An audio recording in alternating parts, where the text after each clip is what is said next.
ඔයාලා දන්නවද කාන්තාවන්ට කොපමණ සේවකයන් සිටියත් තම සැමියා තරම් හොඳ සේවකයෙක් නැති බව. හරිද? ඇයි කියන්නේ? නෑ ඉතින් සුහාසක් අපි වගේ දුක් විඳින පිරිමි පාර්ශවයේ වෙනුවෙන්. ඈ? ඉතින් දැන් ඔයාට දැන් ඩ්‍රයිවර් කෙනෙක් හිටියත් වැඩක් නෑ වාහනයක් ටැක්සියක් දාග යමු කිව්වා යන්න ඒත් බෑ කිව්වා. අද අපේ accountantගේ වෙඩින් එකට යන්න ලෑස්ති වුණා. බලන්න අපේ වයිෆ්ට කොච්චර නුවණක් තියෙනවද කියලා. ඩ්‍රයිවර් විදියට මාව පාවිච්චි කරා.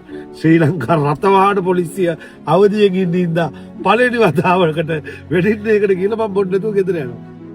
ඒක කරන්න ඕනේ නේද? ඒක කරන්න දුන්නේ. ගෑනුගේ මොලේ හැඳි පිටේ කිව්වට නෑ. මිස්ටර් කොත්තු පාලනය වෙන්නේ ගෑණියෙක් ගියති. ඔන්න ඕක තමයි ඇත්ත. එහෙමද? එහෙම තමයි. ඇතිනේ. ලෙරෙන්ද කතා කරමු. ඇතිනේ. නෑ ඉතින් නිවැරදි පෞල් ජීවිතයකට උපදෙස් දෙන්න. දැන් මම මේක මේ වාහනේ එලවන්නේ මෙයාට තියෙන බයකට එහෙම නෙමෙයි. අපිට තියෙනවා අපි අපේ දෙමව්පියෝ අපිට අපේ අම්මලා අපිට පුරුදු කරලා තියෙනවා කාන්තාවට නෑ කාන්තාවට ගෞරව කරන්න කියලා. කාන්තාවට ගෞරව කරන්න ඕනේ.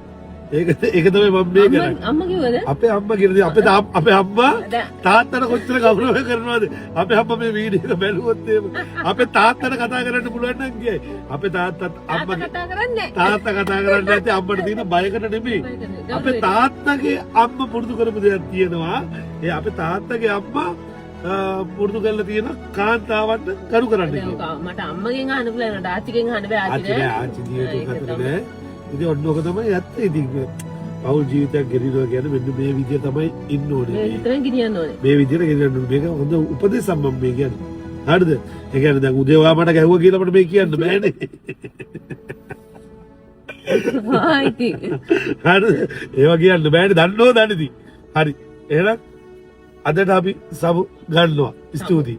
Thank you. හරි. ගියන් ඔක. හරි.